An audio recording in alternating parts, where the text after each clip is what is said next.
This is episode 80 of Art Talk, and today I have a conversation with my friend Maggie Sloan about AI. We both are artists who prefer to paint and draw from life. AI is now used by many people who never had any education at all in the arts, have no skills or hardly any except using a computer to alter existing images, photos. And some use their own art to train the robot, others merely prompt. We will talk about visual art and painting and drawing, not the other arts, like being a film director, because there's a lot of apples and pears and comparisons out there. So we stick to what we are good at. So welcome, Maggie, and happy to have you with me to discuss this topic. Hi, Karen. Well, I hope it doesn't turn into a rant, but it might. Well, I decided that AI is there and AI will stay there if it does something with art. I don't know, but I'm not going to fight it. I'm going to fight for what I stand for. I think that's way more positive. I think that's what. And so how did you come across AI and what was your first thought about it? I was trying to remember that, how I first came across it, and I couldn't really, it sort of seemed like it snuck up on me, and so the nearest I could come to thinking about the beginning was fractal art. Remember fractal art back in the 80s? Although that's not really AI, it's more like a mathematical logarithm. But then again, when you think about it, AI is nothing but a mathematical logarithm too, that kind of is self-starting. It's almost like a perpetual motion machine, kind of. So I think it would be fractal images. And then, it's just exploded on the scene this last year, and I really became aware of it. I think way back last year, I did actually try one of them. I don't remember. Maybe it was Dali. I tried it once, and the results were just horrible. They were just wretched. I mean, I could have done it better myself. So I didn't really. I was sort of like, I don't see a point. I can just do it myself if this is what it's going to create. Yeah. For me, it was, and not that I was aware of the existence a long time ago, because AI exists for a long time, but not in the public sphere. And I know a friend of mine is a graphic designer, and he codes himself to create generative art pieces. But he has some control himself because he writes the code. The exact outcome is not something he can say, but he can choose, and he can choose this is okay, this is rubbish. So there is something in it there. But AI as such, I knew existed. And then exactly what you say, it somehow exploded. It was really literally thrown in the public sphere. And for me, it was that ChatGPT, because I saw so many people on, Facebook, mainly coaches, etc. They were already the expert. And I had done a course with Miracy for how to market your course. And they talked about AI, and they talked about garbage in, garbage out. They use it, but with really specific prompts. But AI, to me, when you have that, it's generic, it's mediocre, and you can get letters out of it, but it has no personality at all. Now, when it comes to art, I have seen things. So what does it do? It doesn't copy. It just takes all the images, mostly digital images, by the way. And then with the algorithm and mathematics, it cobbles together bits and bobs. So you get a mash of zeros and ones, and they say, okay, do it in this style and that style, and that's all. But then you see a tit with a hand out of it, or you see a photo of, what is her name, Kardashian or so, with 6 fingers. Right, because AI can't do hands, which I think is hilarious, because you know, you're a realist artist, you do figurative work. Hands are like the hardest thing, right? Exactly. And that's what Humans I can- liked with this Ai Weiwei, who said everything it can copies is meaningless. And I had like, you really have no idea what you're talking about. And he talks about realistic art. And I have like, you have no skill to start with. And second, if I make a photo of your pumpkin seed floor, which I do not have a skill for, I need a skill for, I can make that here if I want to. And I let it crawl by AI, you get the same. So that it is a nonsense story, but it is those people, that's my feeling, those people who have no real skills who try to defend themselves. Well, I think I don't know about Weiwei because I don't know that he has a the academic background that we have, but I think there are people with skills who are using AI, and I think that's going to be the differentiation. I have friends who are mostly retired old guys or photographers, and they and one's a ceramicist, and they're lovely people. I love them, and what they do lovely work. One of them, he does actually really cute ceramic sculptures, and he does like mashups of creatures, like a cat with donkey ears or what have you. But instead of coming up with those ideas himself, now he has been asking AI to do it. Give me a cat with donkey ears, make a dragon with, I don't know, a snake tail, whatever, and I said, well, but I can draw that. Yeah. I can sit down and I can draw that. You can give me any prompt you want and I can draw it. And he said, well, I can't draw it. And I thought, I don't know how you compose your pictures, Karen, but I compose mine like a painting, a landscape painting might take 2 weeks to get finished or longer because I spend a lot of time drawing compositions. I spend a lot of, like I am working on a painting right now and I just drew like 20 compositions yesterday and I'll probably draw 20 more ideas. Mm-hmm. And that's the part I love the best. Yeah. Because that's the part where I'm thinking and I'm making decisions and I'm creating something. And by the time I get to the painting part of it, then I almost am a machine because I've done so much work ahead of time. But that's where I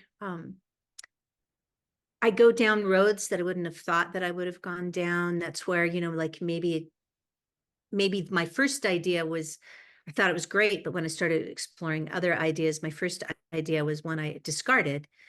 And if I let a machine do that, I'm just not even sure what's the point. Why am I doing that? Because the machine can do the. Yeah, because I think that, well, my process is different. I do sketches and I like to do focus sketches. So observing is key.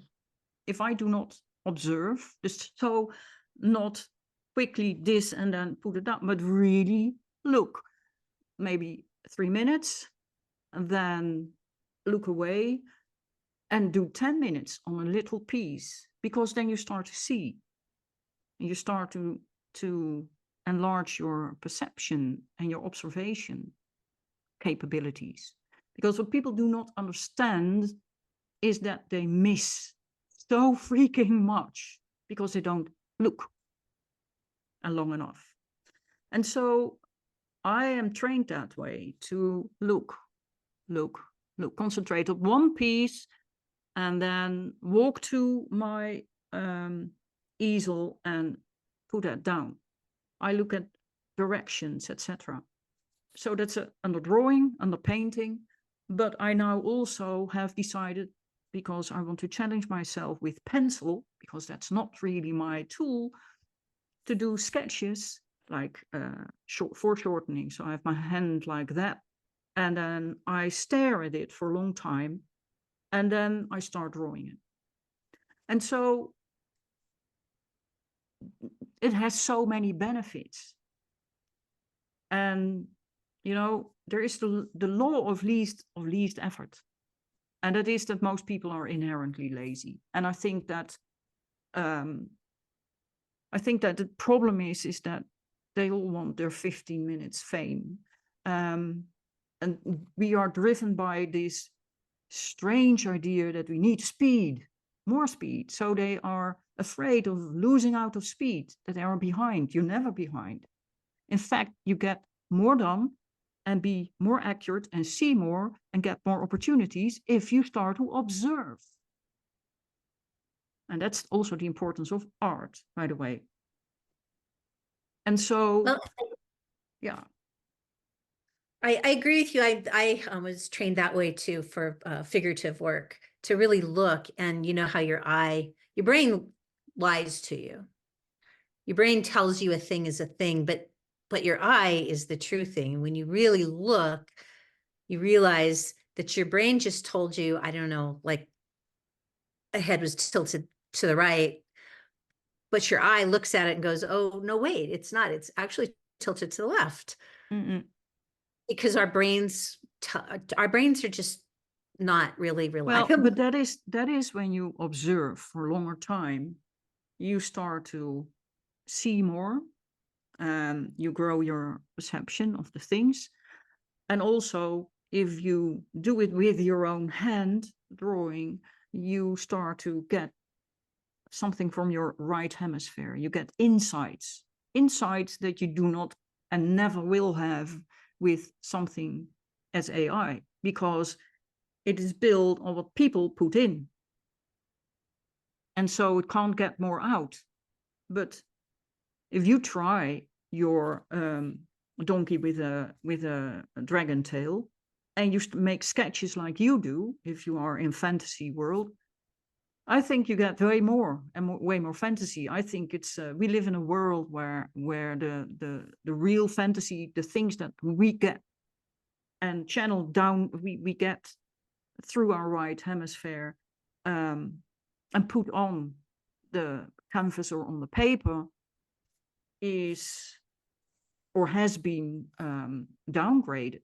Like we de-emphasized skills to start with. But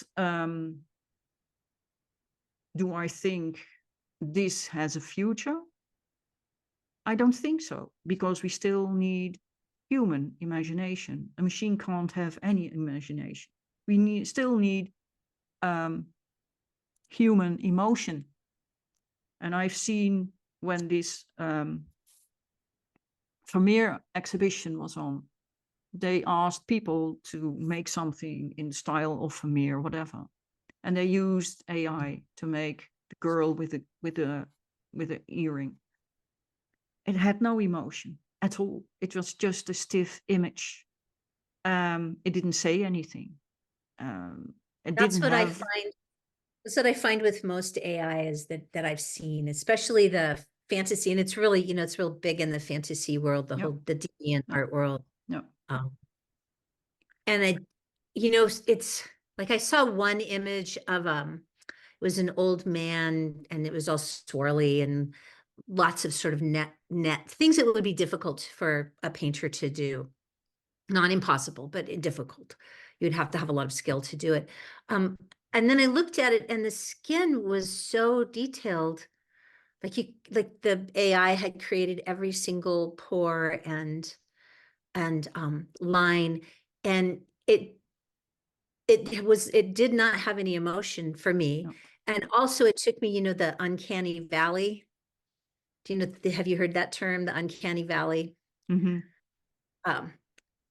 Where should we define it? Do people out there know what the uncanny valley is? Doesn't matter.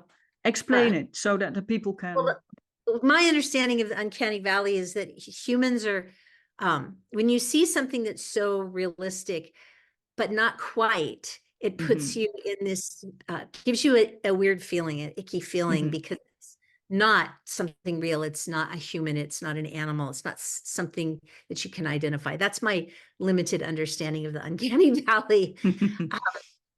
And that's why so much hyper-realistic, photorealistic art sometimes also has that same feeling. But the AI art I've seen often, especially if it's trying to be photorealistic, it doesn't quite make it, it's something else. It's not a human thing. And that's what I've noticed about a lot of AI art that tries to be human. Then there's other AI art that doesn't try to be human. It tries to be more abstract. And I have to admit, I haven't seen as much of that because it's difficult to sift through that. Because there's so much of the fantasy stuff going on. And some of the fantasy stuff is fun. It's like, Disney on steroids kind of thing, Some of that Yeah, is I know, but I rather watch an old-fashioned Disney, what you can see is drawn by hand, right. Well, than I all just the Miyazaki's Boy with a Heron. Have you seen that one yet? no. It's Studio Ghibli, and it was. My understanding was it was all hand drawn. Mm-hmm. It just has so much life and blood to it. Yeah. It feels real, even though it's total fantasy. Mm-mm. But it just feels like super human and super real Yeah. and heartfelt. Yeah. Yeah, that's true. And the thing is, visual art teaches people to observe. That's the whole case. To slow down time. And that makes also that you will have, by the way, better memory and perceive more than what you see in this world and can make decisions accordingly. But somehow laziness is key, especially in the world we live in, where instant gratification has become the normal of every day. And it is where big pharma, big food have been built on. Those industries thrive on the illusion of speed. You need to have this microwave dinner because you don't have time.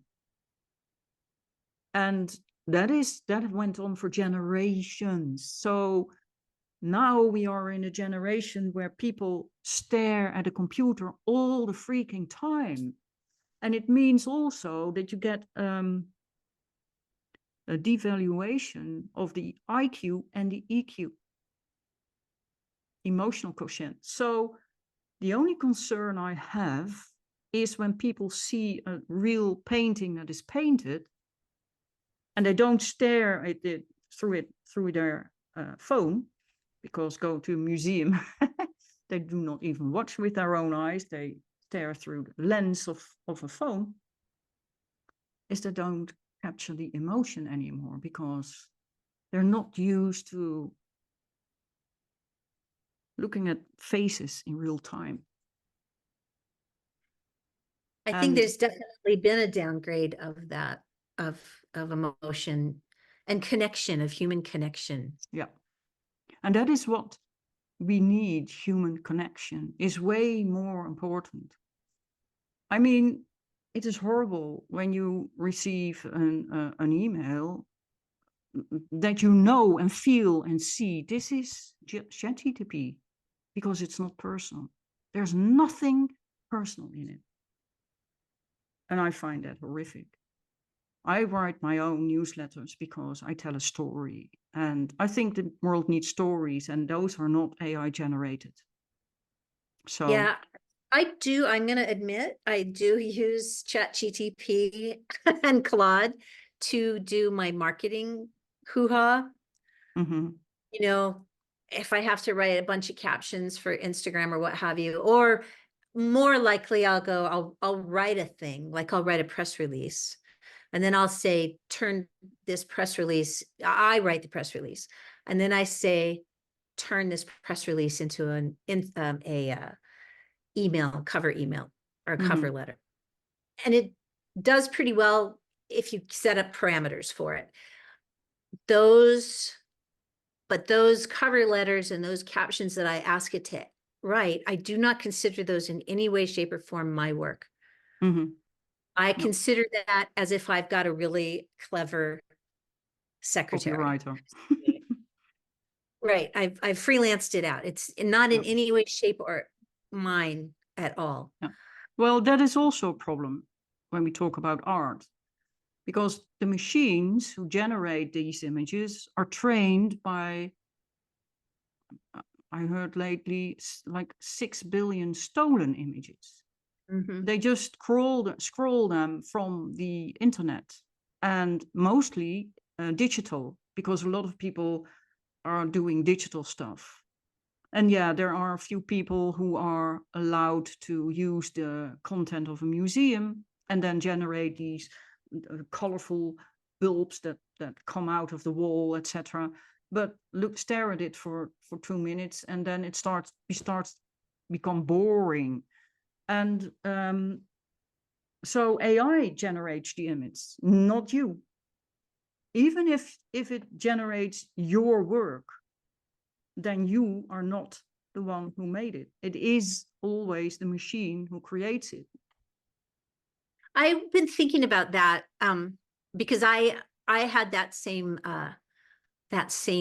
attitude about it, that you're just freelancing it out. I describe a thing, you know, I worked as an illustrator for a number of years, and I worked with illustrators, and I worked in the magazine world, and the art director, you know, gives you a brief and tells you what he wants, and he'll even ask you to do it in a certain style. And I felt like a lot of what I was seeing in AI artwork is that same thing, where you were acting as an art director. So, you know, and you'll see, like, when you in a portfolio, you'll list who your art director was, who your graphic designer was when you work as an illustrator. And so I felt like AI was sort of like that, but I started exploring bigger names in AI, not just my retired friend who makes clay animals. And I think now what I'm kind of, you know, this is all in flux, Karen. This is so new. You know, this is life-changing, game-changing. You know, we lived through when the graphic design industry was completely upended in the 80s, right? Yep. In 1981, I wrote a paper for a class about computers in the art world, and everything I could find written about it, all of my resources said, well, you know, it's a novelty. It's never gonna really take a place in the computers will never really take a place in the art world. Hmm. And of course, that was like 1980. By 1983, people were losing their jobs in the graphic design industry all over the place. I had a sister-in-law who was a film stripper. That did not mean she took her clothes off. That meant she prepared hard film, real film, for the camera to take a picture to go to press, to make a plate to go to press.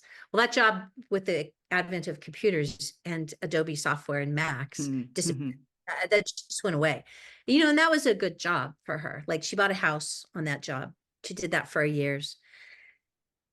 And I think it's going to change. I think AI is going to be that kind of game changer. I think we're going to see a loss of jobs like we haven't seen since maybe the Industrial Revolution in the 1830s. Sorry, train of thought here. I have a point. Oh, No, but so my thought about it is that I think you can look at it one of two ways, different levels. So think about a player piano. You know what a player piano is? They have those rolls with the little holes. Yeah. But a player piano can also be played as a piano. It's not just most player pianos can also be played. So I kind of think of AI as, some people use it like a player piano. They just put that little roll in with the holes and turn it on, and it makes a song, a predetermined song. And by the way, those are like some of the first computers. Really, really primitive. But that's how I started with computers, with punch cards. Did you start that way too? Like, you had punch cards? No. We're showing our age here. And then other people don't even bother with the role. They can play the piano. They have the skills to play the piano. And so some of the really high level AI things that I'm seeing, and it's not necessarily static art or 2D art, it's more video. And I know that we were not going to talk about that because it's apples and oranges. But I'm seeing, you know, like, they're thinking on a level that I can't I have trouble even understanding what they're talking about, you know. And a lot of it is really performative. Mm. Is that the right word? Performative art. Just a second, I have to look it up because I have forgotten the names already. But I've got a couple of artists that I think would be interesting for people to look at. Can I say that? Can I Yeah, say other of artists? course. Yeah. Okay. So there's one woman named, I'm sorry, I didn't look up how to say her name. It's Sugwin Chung. Oh yeah, I know her. Yeah.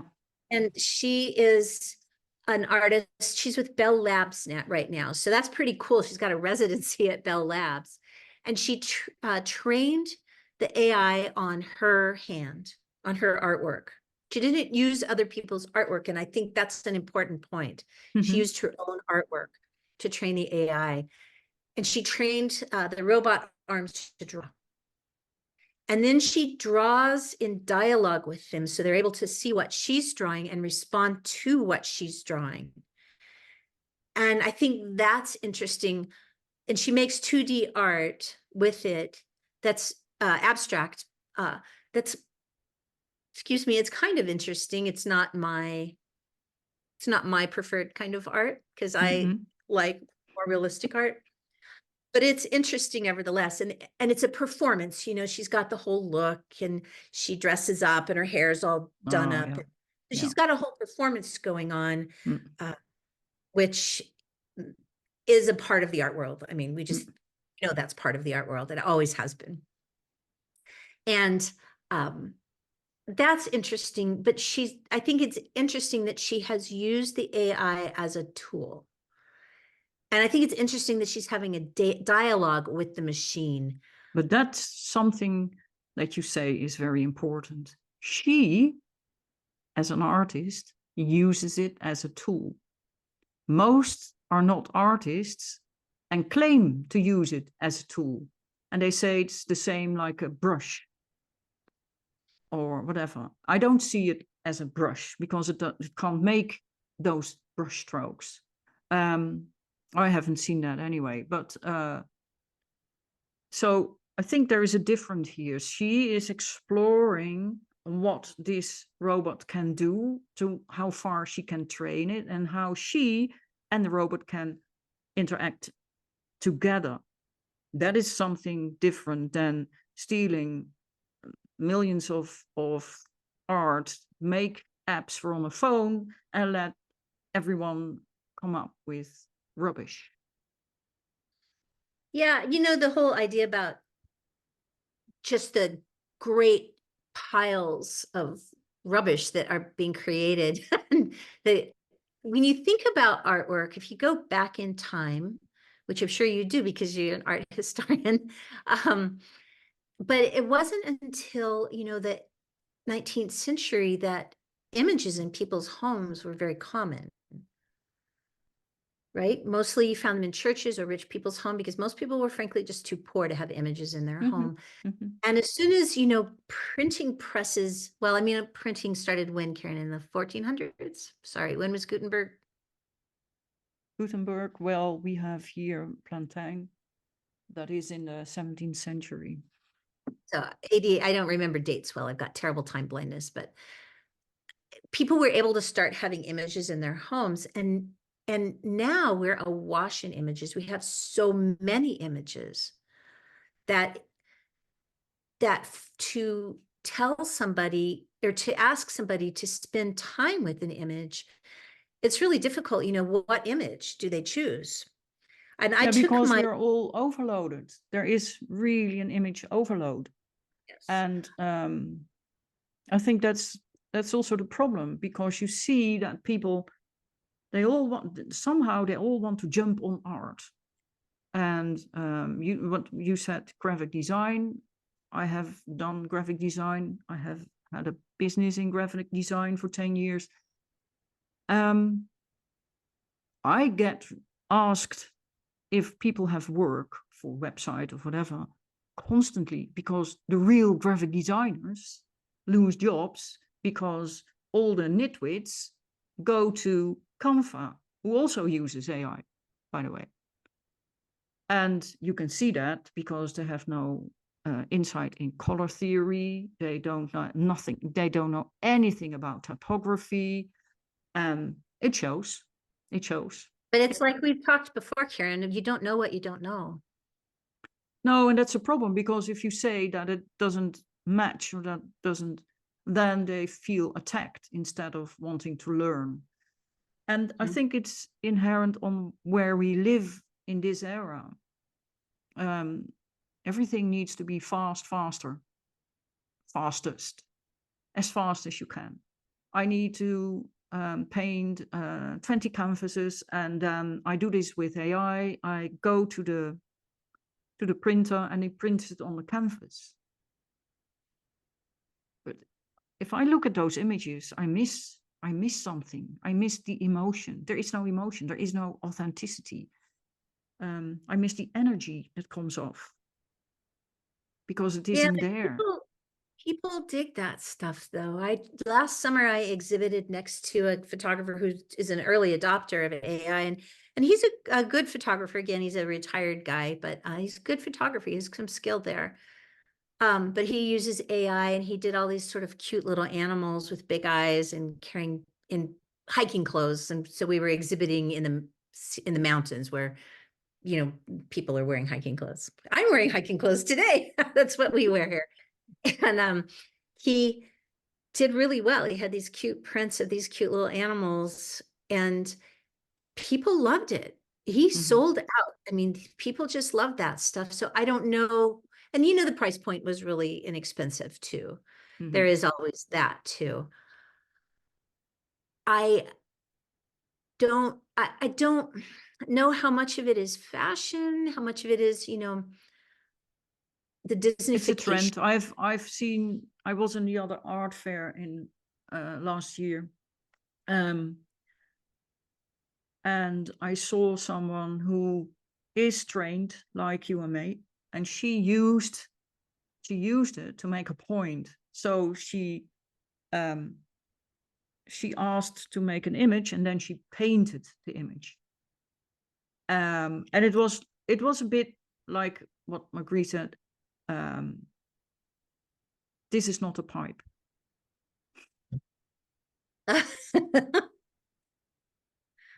That kind of. She was really challenging the idea of AI in art. But then I have another thing. AI is used in everything. I mean, even I got a message from WordPress, and AI is also available there. I don't use it. I don't use Siri. I don't use this Alexa or whatever. I don't want my voice to be training some kind of machine. Because for me, you said that. You said I don't use Siri. Yeah. And Siri came up on my iPad. Yeah, I've switched that off. Well, I use Siri because I can't do math, and Siri helps me do math. So, and so I don't want my voice to be to train. I don't want to be listened to either. And I have a lot of other problems. I have problems with AI. You need to be morally really aware of what AI is used for. And if AI can wipe out a complete population from the planet, then I think, in my case, I say, I don't touch that. I will not touch that. And people say, yeah, but it also has challenges, and that has also good things. So yeah, it has good things. But it's always people who do not good things with it. And that's what it is used for. On the other hand, you could be the person who uses it for good. Well, I do not believe that AI is going to replant trees and replant the forests that are cut to create green energy, which is ridiculous, but that happens. I believe in authenticity from I am who I am. And I have two amazing eyes with a retina that's immediately connected to my brain. And by focusing, I get way more and way deeper into things than all the superficial, quickly done things. And it has nothing to do with my age. It is really what I feel, deeply feel. So that is what I think about AI and the generated images. I don't see anything and I don't feel anything. But you also went back to, you know, we're talking about that you have this highly developed sense of composition and color and art. And I feel like I do too, although there's always always can get better, right? Yeah, but that is the great thing. You say something so important, because when you have done art school or you have done a series of courses to get where you are, you keep doing that. I keep training myself.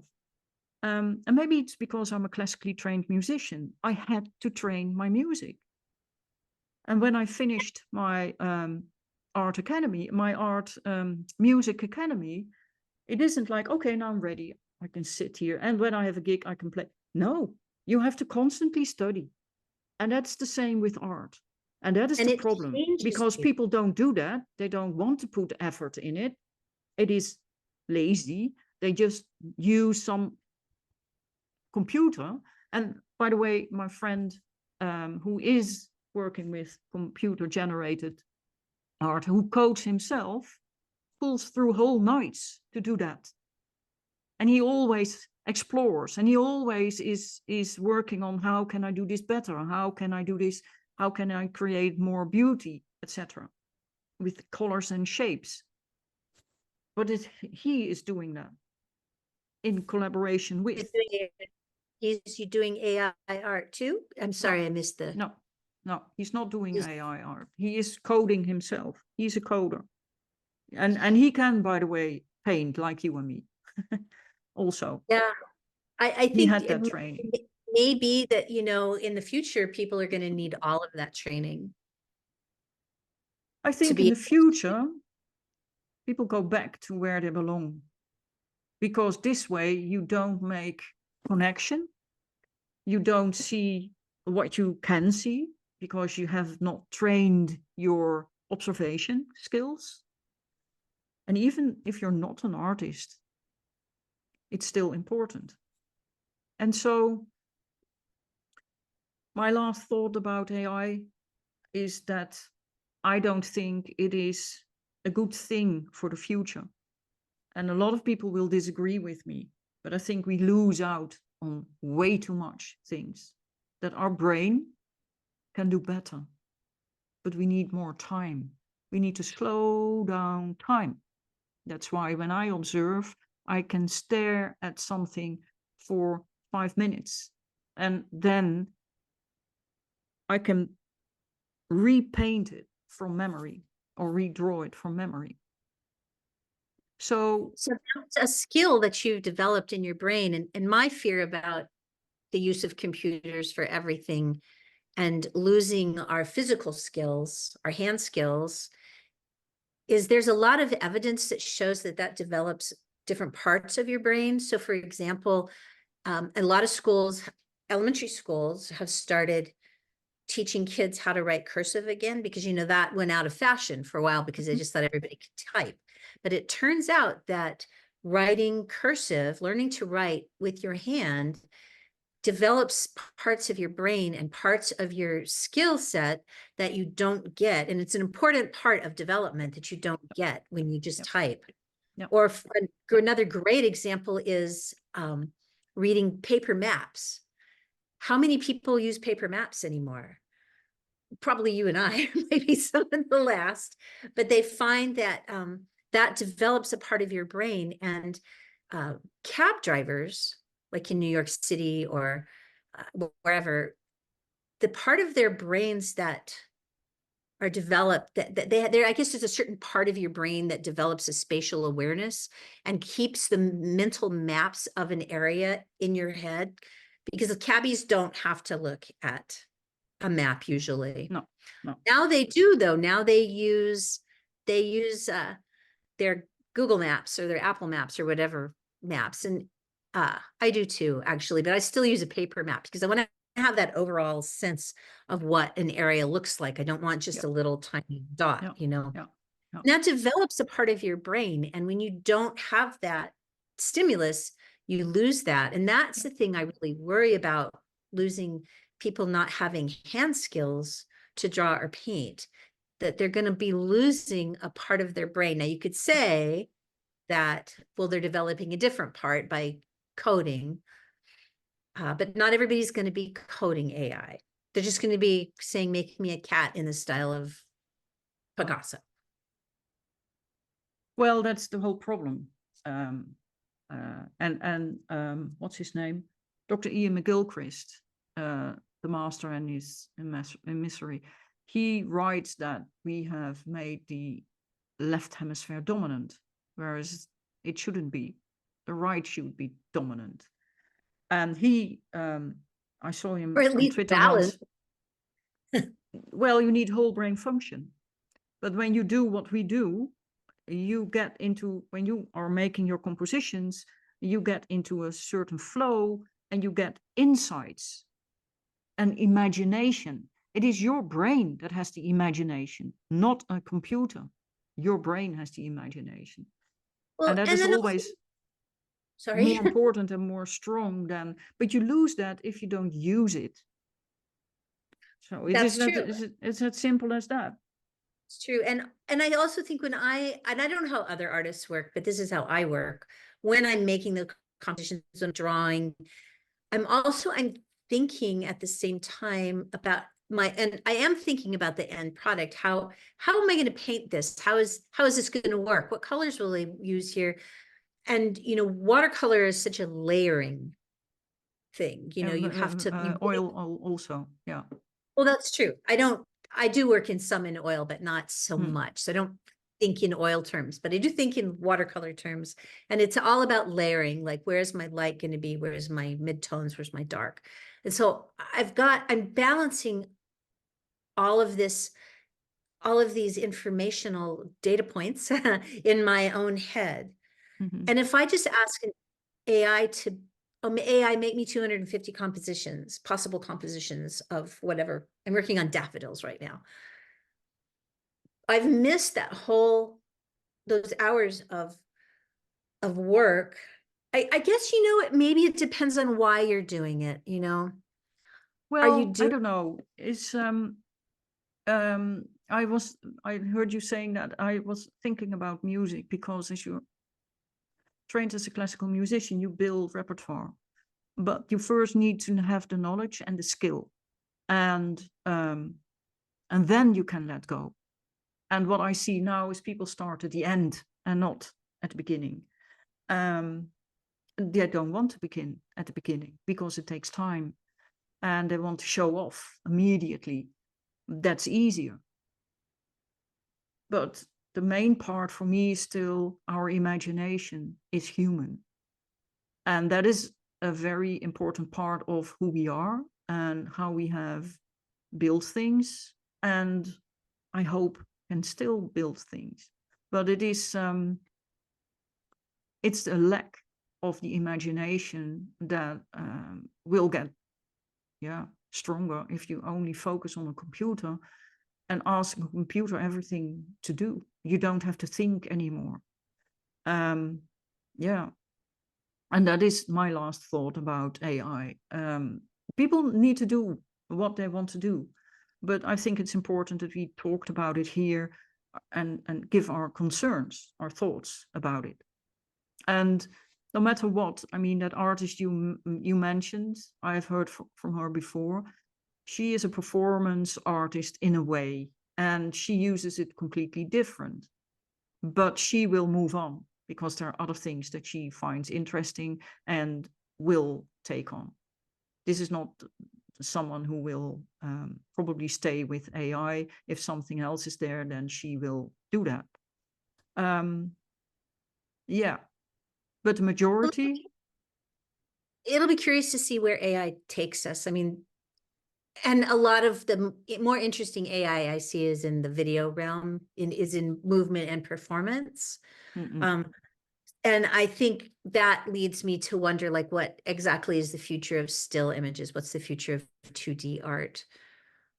Oh, a And lot. how Because is that it going is to? 2D art, really painted, that still draws people in. In the 60s of the last century, the director of the museum, and I have studied him also for my PhD, he in that time, conceptual art came very much to the forefront. And he said, and they all said, painting will vanish, it will stop. It is not true. And he said, no, it will not. Um, and he was right. He was right. And there are more people painting than ever before. They do not all have the skills. It's a lot of copying and then coloring in, but they paint. And Dr. David Hawkins, in his Power versus Force, writes about the vibration, the energy that comes off of paintings that are made by your hand with the brushstroke or with, and it draws people to a museum. They stand in lines. So tell me it's meaningless. That's ridiculous, but it has emotion. Well, And I that think is, that's what's missing, I find, in AI, hmm, 2D AI work. A lot of it is emotion. And I would love for somebody to, prove me different, show me something that has emotion. But like I said, I think the movement of 2D images, I think that's interesting and what they're doing. And I just want to say another artist that, which is the one? There's a guy who he took all of the data from everything that the LA Symphony or Philharmonic had collected over their however many hundreds of years of existence. Well, it couldn't be more than 200 because LA hasn't been there for that long. But and he made this huge installation, huge. He covered the the Disney music hall, with lights and video, and that is interesting, and there's a lot of emotion in that because I think we don't know where AI is going to take us, and it may be that 2D art has to stay in the human level hmm. to be workable, to be relevant, but it may be that AI will take us beyond that in motion and video. Well, But I read an interesting book, Your Brain on Art, and they also talk about artificial information gathering, but it is or data processing. It is.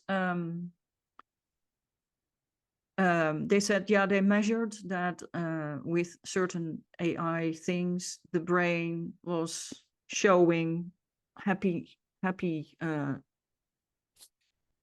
endorphins or something. I think that's not so much the AI as it is the color, because it was a thing that had a lot of color in it, and the color waved through, and it is as if it comes out of the building, etc. Mhm. Because color has a very strong emotion, and every color has its own vibration and own energy and emotion attached to it. So more that than the AI itself. But yeah, who knows? I just think it's, you can either be despondent about the brave new world, or you can be interested. And so I am choosing to be interested. It's not going to change my art practice because I am going to continue to do what I do. Not because I'm old, because I've never let age stop me from doing anything I wanted to do. And I'm not going to continue. I'm not going to ever let that happen. But right at the moment, I don't have the interest and I don't have the education for it You know, I don't want to be the kind of artist that would just say, make me a cat, you know, in the style of Picasso. I would want to write the code. I would want to do the GANs. I would want to create the neural networks or really understand how they work. So I feel like the artists who are doing that, who are working in Bell Labs or wherever, who understand how to do that, they understand the tools at a higher level. You know, it's like the difference between buying a package of cheap paintbrushes at Hobby Lobby or Michael's. Don't shop at Hobby Lobbies, but at Michael's, or going to the art store and buying a fine sable brush or a Princeton Aqua Elite paintbrush. You know, those tools are so different. You know, the one is so blunt that it's hard for me to even understand what they're doing now. The people who are really wielding more precise and more complicated tools in AI. So I am interested to see what they do and learn a little bit about what they do, but I'm happy with what I'm doing because I haven't explored my whole brain yet. You know, I feel like I'm going to go to my grave exploring my whole brain. But is it time now for my, what can I do my quote now? Oh, yes. We end with I a beautiful quote by Maggie. So I found this great, well, it's not my words, it's by a sci-fi writer named Damian Boyes, and it was one of the infernal discussions, I guess you could call them, on threads, on Meta's threads about AI. And he said, he made a quote, he says he thinks that it's his quote. But since we're all little human computers gathering data, sometimes it's hard to know if we've stolen someone else's quote. But Damian Boyes said, we are snatching images from a hallucination we've trained to dream about us. And I feel that way about AI. I don't know what the future is going to be. I don't know if it's going to end up looking like the Terminator, only without Arnold Schwarzenegger, you know, saving us all. I don't know what the future is going to look like, but I'm really interested to see it. Well, I don't know. I've had my fair share with computers and I've tried things, not AI, but I am more concerned with the emotional side of things, the emotional quotient, and I really focus on trying to teach people how to observe and then draw, to slow down time, because that's important. We are all too stressed, and so yeah. Well, that's definitely true. And I think social media has been a big contributor. Yeah. You know, like you have to show, you know, if you want to make it on Instagram, you've got to post 5 times a day. And art is slow. You know, what does they say? Life is short, art is long. Art will live long after you're gone. So you better do it right. My art will, if the digital will, that's the question. Well, you have hard art. You have it on your walls. Well, I mean but we all have hard art, and who knows how long it will last. And I don't think about that. I know a lot of people are worried about archival, and you know, if I'm lucky, I got 20 years left in my life. If I'm really lucky, I'll have 20 productive years. Possibly I'll live 30 years, but who knows how productive that will be. If my art lasts that long, I'll be happy. After I'm gone, all bets are off. Who knows? Right. Who knows? And Anyway. there are artists right now who are doing work that's ephemeral, and that's part of their. Yeah. I know people who do things that they want to delete afterwards. Yeah. But anyway, this was a lovely discussion. It wasn't a rant. But it is good to discuss AI, and thank you so much for being with me tonight. Thank you for listening. Okay, bye-bye. Bye-bye.